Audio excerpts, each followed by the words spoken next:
What's poppin'? You're rocking with your girl Indigo Jones on 104.7 The Drop, and I have a special guest here with me today that I am so excited to talk to. She is a rapper, a songwriter, a creative director from the Oglala Lakota Nation. This is Miss Stella Standingbear. Hello. Hello. Thank you for the kind introduction. Yeah, absolutely. I mean, how else can I do it? Because honestly, like, you do so much, and I'm just so impressed by your work and just how creative you are, how talented you are, and you're just so fly. So we have to. But thank you for being here today. You have all of these special credentials about you, but from your perspective, who is Stella Standingbear? Stella Standingbear is a pillar in the Indigenous community. I love it. Breaking boundaries and setting an example of what an Indigenous artist could look like in mainstream media and in the music industry as a successful artist. Also a lot of community work. Yes. You know, connecting with the youth, they're our future generation, and also creating spaces where the youth and the elders can connect together as well. Yeah. And bridging the gap with my music. That's what music is about, bringing people together, and I love seeing that. Yeah, absolutely. I love that your music is very intergenerational because you have like that sound that's like very fun, very like boppy, like it's really catchy, but your music is very like reaffirming of who you are, your strength, your pride. Like I really love that about you, and you just being an Indigenous artist, like it just makes it even better. And speaking of which, you grew up in Salt Lake City. I did. And now you're living on Pine Ridge. So oh, sorry, go ahead. Sorry. But what was it like growing up in a place where most people probably didn't even know what being Lakota was and what Lakota is? I felt like an alien, like an outsider. That's the worst. But going back home was very healing and grounding, and I felt like a sense of belonging. Nice. Yeah. Do you feel like you have reclaimed a lot of your power living on Pine Ridge now? Yeah, I'm in between Salt Lake City. You know, I have family there as well. So seeing the city grow as a whole, starting to see more diversity and things like that, which is great. But I love that balance between, like, the city life and the res life. That's, I also was looking into an interview that you had, and you mentioned that, like, you started writing music at a very young age, and you also used to be very shy. Did you being like an Indigenous person, like, did that kind of contribute to that, like, shyness and like feeling kind of like, I don't know, I feel like I need to shrink myself? Did, like, just from a relatable standpoint, I feel like, because I meet a lot of these res kids and they're shy. And I have to tell them, like, hey, like, I was shy too at one point. So shy girl to shy girl, because like I used to be shy too, and like as women of color, I think there's always this thing that you can't be a certain way, or you're too much or not enough. So like for you to do what you're doing is amazing. But also back to like, likewise. Yeah, thank you. But you writing music at such a young age, like when was the moment you realized like I am an artist and this is actually what I'm supposed to be doing with my life? I would say maybe my early teen years, but I've always loved art. From a young age, always been like creative, like whether it was painting or drawing. That was like my first passion, I would say, younger. But I found poetry in 4th grade and kind of just locked in. Yeah. Nice. Super nice. And I know you're also a creative director for a lot of your music videos. Yeah. What is like your process in creating music or creating music videos? Like how do you get into your creative space to do so? I'm a daydreamer, so I'm like constantly like having ideas and visions. But if I can't sleep, I'll listen to the song over and over again. Like the music video, which is the most recent, I was in London and couldn't sleep at like 3-4 in the morning, and just went down into the cafe area and started listening to the song and getting a mood board. I like to mood board a lot of my visions. Oh, cool. Yeah, so I could see it visually. It's in my head, but now I gotta like have it in a physical form to share it with my team so they could help that vision come to life. It could also be like me driving on the res, listening to my project that's unreleased, but it will be releasing soon, and then I'll start to see visions and stuff. Yeah. So like a daydreamer, visions, and yeah. Daydreaming is like the best way to like have those visions come to life, because I feel like only you know what's in your mind, and like when you execute it so well, which you do, by the way, and it's just really cool. And I do want to talk about because that is a really catchy song. I was like bopping to it, and you just released recently the remix with Paul Wall, which is amazing. How does that feel to work with someone like Paul Wall? I grew up listening to him, so it was like a full circle moment. Yeah. To like, see, listen to all these artists and like get to work with them. Yeah. Have them see me as an artist too. Yeah. And that you are. But I also want to get into like a lot of your achievements, not just with your music and you being a creative director, but you also won NAMMYs as well, and you're being like called the first Lakota artist to do so, which is a substantial thing. And it is Women's History Month, and you are an Indigenous woman that is making history at such a young age. Like, what does that feel for you to have that level of impact right now? I think it's needed. Yeah. We're starting to see in the music industry where women are on the forefront and they're taking over, which I love that. Women empowerment all day. And then in the Indigenous community, same thing. Like, you look at these lineups and it's mainly all males, and lucky if there's one or two females, if that. And that's why I think it's so important to show these other women in our community that if they want to go for it and they want to play ball with the boys, that they can keep up. And that's why I think it's important for, even on this tour, having like Miracle, which she's from my res, be a part of the tour, and Lobotomy, a sister rap duo, also be a part of the tour. So like opening up these spaces and helping where I can, and putting on for the girlies. We gotta put on for the girlies, for the girlies. Yeah. And I really love your style too, because it's like, it's tomboy, but it's still girly. Like, it's a mix of both. And like, I see myself through you, because I feel like I'm kind of the same way. And I think a lot of times, like, that representation is really cool for a girl that like likes to do both, you know? So I really like that. And also, your lashes are really cute. I didn't even realize it, but I'm like, they're super cute. Super cute. It. But another thing I noticed too, that you also have a tattoo where you have like a red hand on your shoulder, and you also like, in a performance that you had on Fox 13 News, you had your hand like painted with a red hand, which is symbolism for the missing and murdered Indigenous women movement. So how do you, and I know you are like an extreme advocate for that as well, how do you turn like that pain that you experience as a Lakota artist into art, and how do you like use that as a form of your resilience and revolution in this moment? I feel like music has always been like an outlet for those emotions, a space to hold those emotions, whether it's like happy, sad, mourning, or political issues that I feel like needs light. Music has always been there, and I know other people can connect to it. And it's always been like my outlet, my go-to. I hope I answered your question. No, it's good, because having that as an outlet is important, because that is your form of speaking up against these issues. And we appreciate you for doing that. And that's a great way to do that, because not only are you speaking against this, but you're also relating to someone else who looks like you and has the same experience as you. Like, I can do this. And like despite what is against me, like, I can rise up against it. And I appreciate that.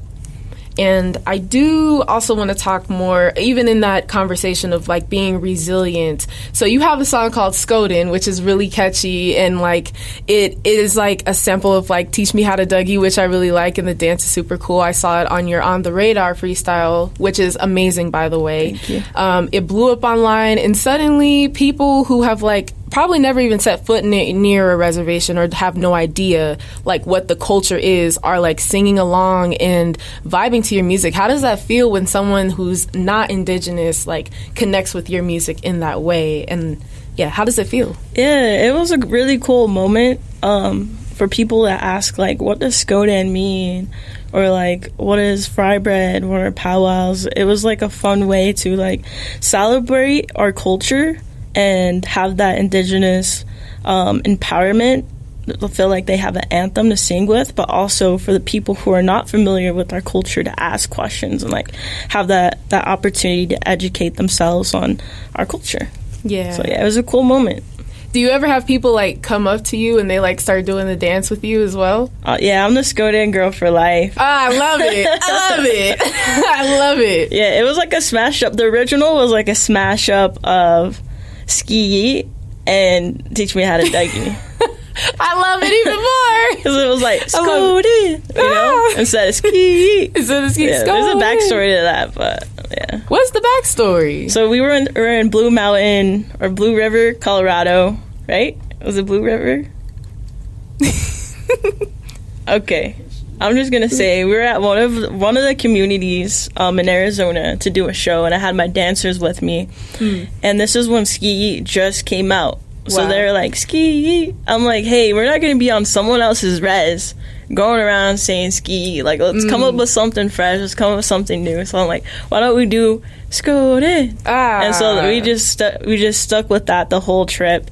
And my producer, he was like, I seen this really cool Ski mix mashup with it on Teach Me How to Dougie beat. And he showed me. And I was like, oh, that's cool. We should do something like that. So fast forward, we're in the studio, and we're just kind of sitting there like, what do we work on right now? I'm like, hey, why don't we just mess around and try that Skodan idea we had? And then it was just fun the whole time, laughing, giggling, you know, just having a good time. And then fast forward to Western Navajo Fair. We did a show out there. Of course, I got to get my fry bread. Anytime I go to any fairs, any powwows, I have to get the fry bread and a strawberry lemonade. That's like my go-tos always. So I was eating my fry bread. I'm like halfway done. And I'm like, wait, I just recorded a little song that has Catch Me at the Powwow Getting Fried Bread. I was like, hey, let's just do a quick video really quick. I love it. So then I did the video. You could tell in that initial video I didn't know all the words because I just recorded it. And I just did a little dance, freestyled it, posted it. It went crazy. Everybody started using the sound, and the indigenous community just felt like they had an anthem. That's so dope. And they're making videos in their office, in the tribal offices, or just outside eating their fried bread. It was just like, it was fun. It was a moment for us, and I love it. Yeah. No, that's super cool. I've never had fried bread before. I'm gonna have to try that. Like, what? How would you describe it? Fried bread? It depends on who makes it too, because different parts will make it different ways. Like in Canada, they have bannock, and it's a little more thicker and shorter. But it's just like a bread. You could eat it like in a taco, so you could add like taco toppings on top of it, or you can add honey. That's like my go-to is honey. I really love honey on mine. Or you do like honey and fruit, or we have like this berry soup in my culture called ojapi, and it's like a berry soup that you dip your fried bread in. Ooh, that sounds fire. It is fire. We gotta bring you some next time. Oh my God, you would really make my day, because one thing about me, I love to eat. I really love to eat, and I love to try to. Oh, see, we locked in. We locked in, because I never actually had like fried bread or any like type of indigenous food before. Yeah. So I want to try it. This berry soup getting me. I will say there's more to our food than fried bread, like buffalo and salmon and wild rice. I love wild rice. Rice is so good. Ooh, but there's more. Fried bread is just kind of like... it's like the beginning of it. Yeah, that's just the tip of the iceberg. The tip of the iceberg. There's way more better stuff than fried bread in our culture, trust me. What would you say is like the best thing, hands down? That's tough. I'm a fan of jarred salmon, or salmon in general, from the Yurok tribe over in Northern Cali. That's the best traditional meat I've tasted. Or food so far. So how was it prepared? So we went out there for a community event, and his name is Lance. And with his community, they don't sell it. they only gift it or trade it. Oh, okay. So he gifted us a jar. And I am mainly plant-based, but when it comes to traditional foods, I'll make the pass on it. Oh, so okay. I know where it's from. They only take what they need. They net their fish, and they do it in a good way. Not for, like, commercializing, not for selling it. So they do it in a good way. So, like, I was open to trying that. I've also tried, like, moose meat up in Canada. That's, like, a delicacy to them. So going to different communities, I've been able to try different foods. And they're all great, but the salmon, the jarred salmon was just top tier. I thought I was going to get sick from eating it because I haven't ate meat in a long time, but no. Oh, wow. That jar was gone by the next day. That's that good quality salmon. Yes, it was so good. That's that top tier elite salmon. I love it. Lance, if you're watching this, when we come through on tour, I'm going to need another jar. Give me one too. Give me one too. I need that too. I love salmon. Yeah. I love food in general. Listen, okay, anytime for me to be What's your favorite food, if you don't mind me asking? Girl, oh my gosh, I don't know. Like, I love anything, honestly. Like, I love tacos. I love Ethiopian food a lot. I love a lot of seafood. I love a good catfish plate, okay? I love Jamaican food. I love Jamaican. The possibilities are endless. Like, we live in abundance of just happiness and food. Yes. Truly. Yes. I love that. Truly. But yeah, sorry to sidetrack. I had to ask you, because you said you're a foodie, we're both foodies. We're connected. Yeah. We're connected. But it's really good to know, because, like, I didn't know any of this, so thank you for educating me. Of course. But to bring it back to the culture, and you just being, like, a visibly indigenous woman in hip-hop spaces, you're walking into rooms that, like, weren't built for you. So have you ever been in a situation where someone in the industry made you feel like you had to shrink your identity to fit in? And if so, like, how have you overcame that moment? Oh, yeah, for sure. For sure. Yeah. Absolutely. I just kept doing me. Period. Honestly. Period. And a lot of things happened since then. Yeah. But yeah, I just stayed focused. I let it get to me. I didn't even feed into it. Good for you. They came at me actually online, and I didn't comment on anything. I didn't acknowledge it. I just kept doing me. And that was prior to Skoden, too. Yeah. No, that was after Skoden. I think after Skoden kind of triggered it, and then this person felt the need to attack me, but I just tunnel vision and just focus on myself. I don't really have time to deal with, like, negativity, and good for you. My work ethic and my my achievements will speak for itself. I appreciate you saying that a lot, too, because I think when there are a lot of odds against us, especially as women of color, like, there is this expectation for us to be more aggressive or more assertive, or, like, kind of, like, be villainized in that way, but for you to just stay in your own lane and to, like, keep doing you, and knowing, like, this is who I am at the end of the day, like, I'm gonna just keep it pushing. Like, that's such a powerful form of resilience, and honestly the best form of, like, resilience in that sense when those things happen. So kudos to you. Thank girl. you. Yeah, because, like, I know who I am, I know what I stand for, and what my intentions are, what my mission is. So I'm gonna stick with the program. Yeah, I love it. Okay, I have one more question before we go. But what advice do you have for other Indigenous or Lakota creatives and artists that look like you, that may struggle to find their voice, and what advice would you give them? I would say do what makes you happy. And if this is something you enjoy doing, it's going to take time. You know, success doesn't happen overnight. And you have a community that's there to help. Don't feel like you have to do it alone. Oh, I love it. Oh, that's so sweet. That's, like, such a, like, wholesome answer. I really love that. But that is facts. These are facts. But thank you so much for being here. Would you love to tell the people where they can find you, or just new news or things happening with you? Yeah. So you can find me on all social media platforms, Stella Standingbear. I'm currently on tour.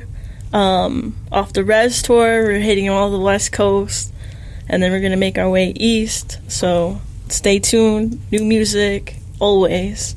But yeah, StellaStandingbear.com as well for merchandise, concert tickets, to learn more about me.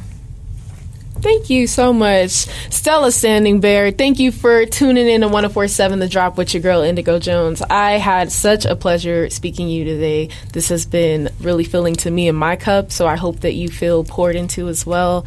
But thank you for being here, and we will see you next time on 104.7 The Drop. Bye!